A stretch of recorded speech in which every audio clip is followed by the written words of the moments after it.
Hello, I am Mindy, a regular mom in her 40s, just trying to create a calm, non-anxious home for my family with the resources that I have available to me. Today, I am tackling a little home organization project that is going to help my family immensely as we get back into the school year rhythm. I'm also going to make a crock pot dinner that my kids used to love when they were little. I haven't made it in a while, so I'm gonna share that with you guys so you can add it to your repertoire. But I'll be honest, I'm just a regular mom, like I said, and I am not trying to be self-deprecating when I say that. I just mean that it's not like I'm gonna have a show on the Cooking Network or an organization series on Netflix anytime soon. But after 20 years of homemaking, I've decided to try to stop overcomplicating and overthinking things. This is organization and homemaking for the rest of us, you know?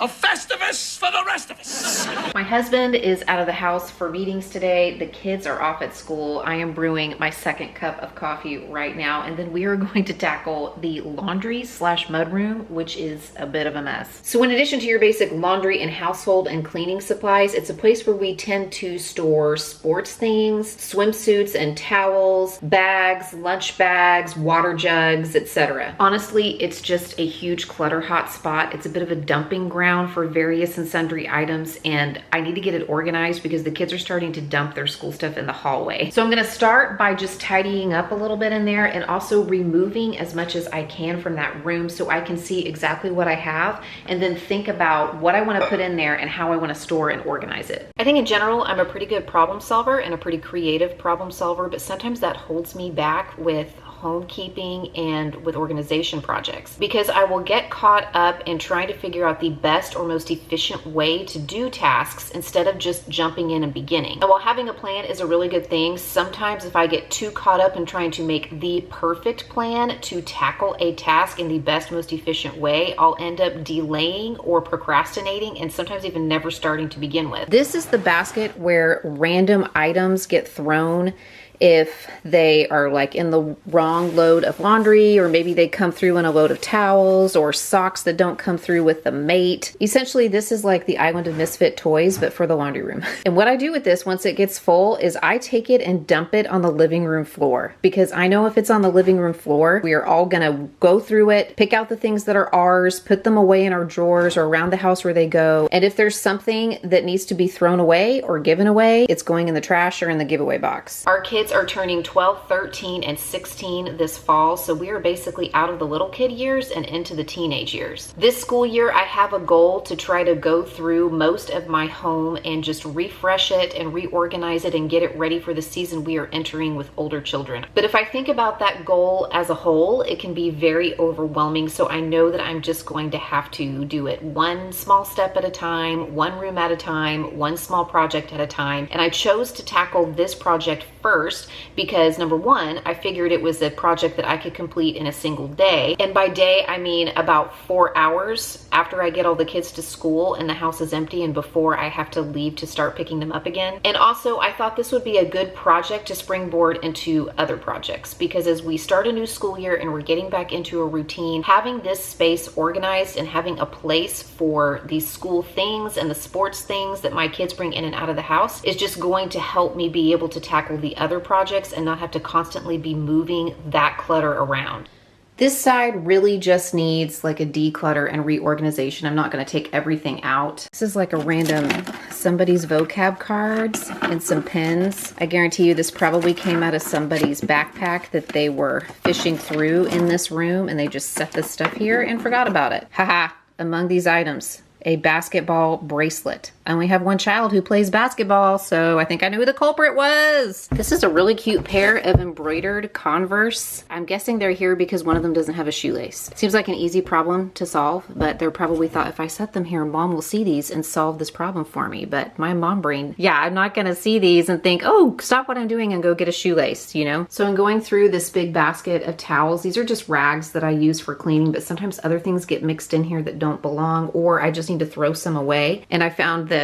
Do you know what this is? This is a singer's mask from the pandemic. I am a vocalist. In fact, I taught vocal music for the better part of 20 years in schools and churches. And during the pandemic, a lot of choirs, professional choirs, church choirs, even school choirs were having these made so that you could wear them, but they were far enough away from your mouth that you could still sing without it sounding muffled. Not really sure how much good that did, but this is like a piece of history that I'm holding on to show my grandkids and talk about that time that we lived through. Clean beach towels for my swimmer. I have a competitive swimmer, so we go through a lot of towels. This is where we put dirty towels, dish towels, swim towels, and the like, if you will.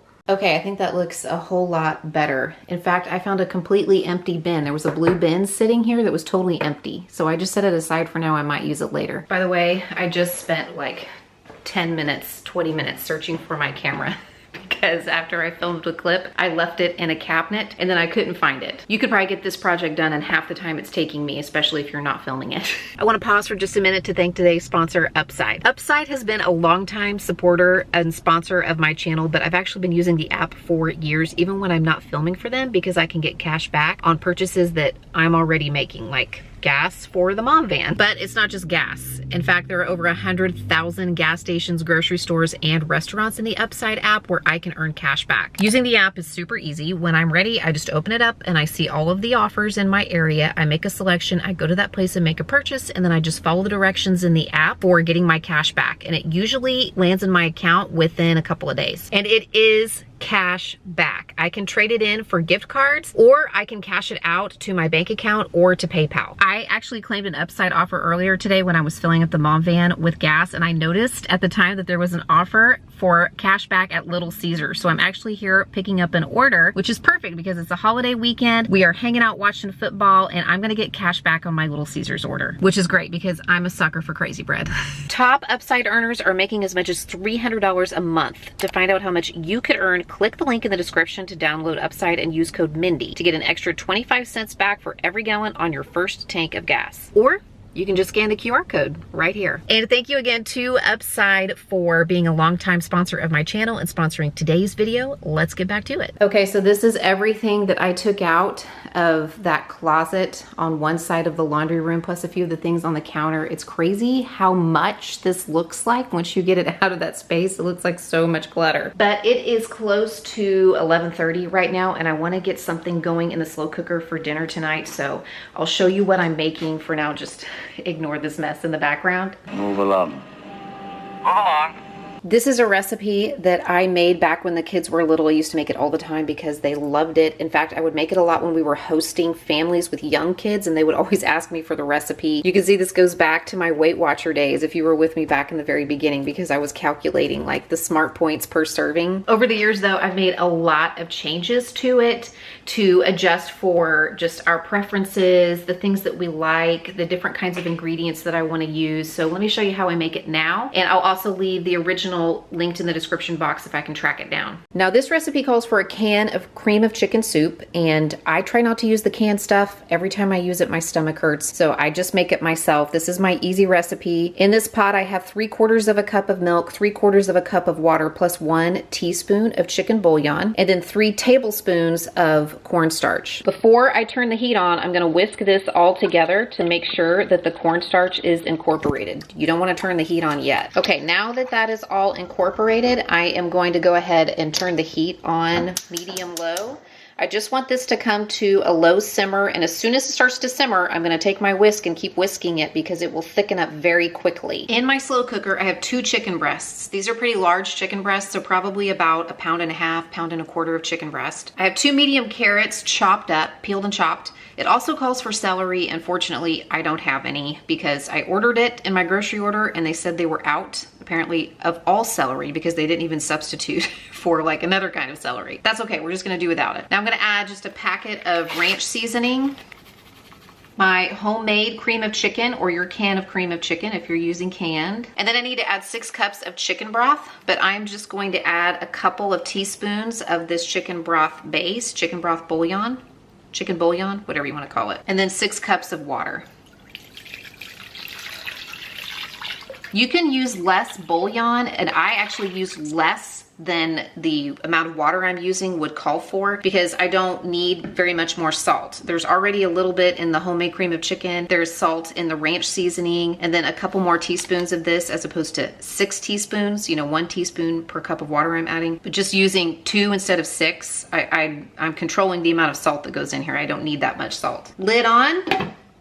Low for, about 6 hours, high for 3 to 4. Then we'll come back to it later on this evening and add some more stuff to it. It's not even close to being finished. It's gonna be yummy. A lot of people will ask me why I don't use my Instant Pot more, why I default to my slow cooker so much. I personally think the Instant Pot is a great tool, especially if you find yourself with a little bit of time in the evening to prepare a meal, but you need it to cook quickly, but you don't have time earlier in the day. I am the opposite. Since I work from home and I'm home during the day, I actually have time, like in the morning hours or around lunchtime, to throw something together for dinner, but I do not have very much time in the evenings at all. So that's why I tend to default to the slow cooker, because I actually have time to get dinner going earlier in the day, and I want to do very, very little work in the evening if I can help it. If you're wondering why in the world I'm doing like a soup, a cozy creamy chicken noodle soup in August, when typically it is very warm, it is a beautiful, like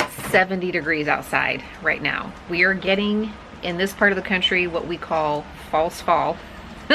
We have lower temperatures over the next week. It's going to be very pleasant with some rain, which is usually welcome this time of year. I mean, I do not believe for 1 minute that summer is finished. I have lived in Oklahoma for 43 years, so I'm sure that summer will be back with a vengeance. But this week we're going to enjoy the cooler temps. This little cubicle shelf, where you put the little cube, the little fabric cubes in them that you can pull in and out and store things in. This we had in the kids' playroom when they were little, and we had a playroom with a bunch of their toys. I recycled it to use down here when they outgrew that, but I actually got something else. I wanted something else that would actually take up most of this space and that would be sturdier and have a lot more space for just setting things on it and not have like these partitions that make it hard to put big objects in. I'm not getting rid of it though. I'm just gonna move it back upstairs because I know we'll find a use for it. Okay, I was worried what I would find behind that thing, but it's not that bad.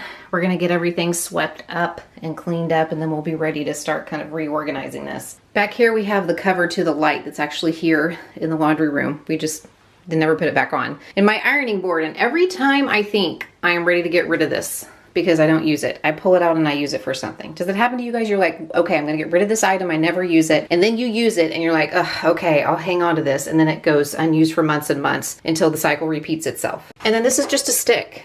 I don't know why I'm keeping this. Everybody needs a stick, right? Like a dowel rod, I guess, but I keep putting it back here because I'm like, that might be useful for something. So these closets in here initially had doors. They had a set of double doors on each frame when we first moved into the house. But as you can see, the walkway is very narrow in here, and so we ended up taking the doors off of the frames very quickly after we moved in because we found them to be just so inefficient. I mean, if you can imagine like 2 doors being swung open and then trying to like maneuver your way around them or constantly be opening them or shutting them to get to the things that you want behind. And especially since this is a room that's like only visible and used by us, the family, we didn't really care how it looked. We cared more how it functioned. Initially, we kept the doors and we still have them. They're out in the shed, but honestly, they've been off so long, I'm not even sure that we'd be able to put them back on, given that they've been stored somewhere else and maybe warped or damaged. So I'm gonna go ahead and just take the hinges off. I'm gonna go ahead and take the hinges off here. I'll save them. But one of the projects that we plan to do in the next couple of years is to repaint the interior of the house. Like several of the rooms in the house need a repaint. So when we do that, we'll just have the painter come in and like repair these frames. They can put putty,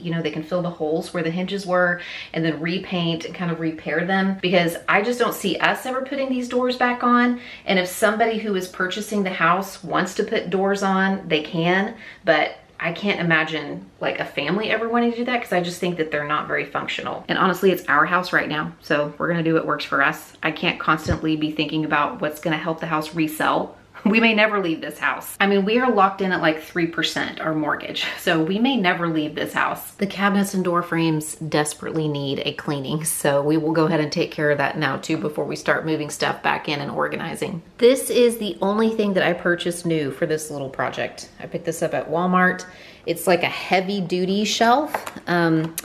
And I wanted one that was longer. This is 36 inches. That other little shelf I had in there was only 30, and it doesn't have any middle dividers in it. So that gives me a little bit more freedom to decide what goes on it. And I wanted one that holds a lot of weight because I want the kids to be able to set their backpacks on top. And if you have teenagers, you probably understand that sometimes their backpacks are heavy. Okay, I still have some things here on the floor that I need to go through, but my pile on the counter is definitely dwindling some as I have been sort of reorganizing and putting things back into a space and just reusing the containers and the bins and things that I already have, just repurposing things I have. If you saw me fiddling with this earlier, it is like an upholstery and carpet cleaner, like a little mini one that you can pick up and carry around your house and like use like warm water and soap to clean your chairs and your carpets and stuff. And I wanted this to clean some chairs and also to have for rugs in the house, and it's been a pretty good investment. But now I am down to about an hour before I need to start thinking about leaving the house to pick kids up from school and start running them to and from activities. So I really need to think about wrapping this project up. And that is one thing that has also held me back in the past, is trying to make projects much bigger than they need to be. If I don't give myself a deadline for finishing, I will keep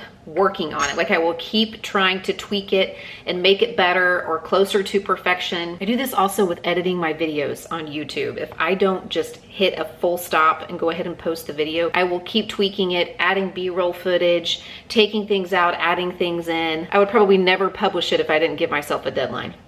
So giving myself a deadline, a finish time, just a set amount of time that I'm going to work on this project, helps me to let go of some of my perfectionism, because I know that I've got a limited amount of time. I'm just going to do the best I can with what I have. And regardless, I know it's going to be in better shape than when I started, but what I don't want is to be half finished or to leave it unfinished thinking I'm going to come back to it another day. We're going to get to a stopping point, to a finish today. Now, the laundry room is the last room in our house before you exit the house through the garage. And because my family mostly enters the house from the garage, that means it's the first room that we walk past. And so that's why it makes sense to me to make it a place where the kids can deposit backpacks and lunch bags and sports equipment that we don't keep in the garage. We do have a little bit of space in the garage for some of the like bulky stuff or just, you know, smelly stuff. But we don't really need this space to be aesthetic. This is not a place where guests usually are. This is not a place that's super visible in our home. Function is much more important than aesthetics. So keeping it tidy and decluttering it and organizing it, super important. Having it look like pristine or magazine worthy, that is not important to me. Not in this space anyway. It's also nice after you've done a little bit of decluttering and organization to have some spaces that are empty, like to have a little bit of space to grow, to add things as you need to, or to reorganize as you need to, so that not every nook and cranny is filled with stuff. Okay, the chicken is done. It's been about almost 6 hours. I'm going to take it out and shred it up and put it back in. And then I'm going to add 8 ounces of uncooked spaghetti noodles. A typical package of spaghetti is a pound or 16 ounces, so it would be like half of that standard package. I'm also going to add 4 ounces of cream cheese. I'm just going to stir that all in, pop the lid back on. I'm going to turn the temperature up to high. It's going to take about 20-ish minutes to cook those spaghetti noodles. This part is optional, but I try to do it if I can because I think it takes it up a notch. I'm gonna cook up some bacon. Sometimes I buy the fully cooked bacon. This time I just bought like a regular package of bacon. I'm gonna lay it out on a cookie sheet and cook it in the oven until it's crispy. I had planned to try to make bread from scratch today, but I just didn't get around to starting the dough. So I'm just gonna use one of my little baguettes that I get from Wild Green. Cook that up in the oven after the bacon's done so that we can have this along with the soup when it's finished.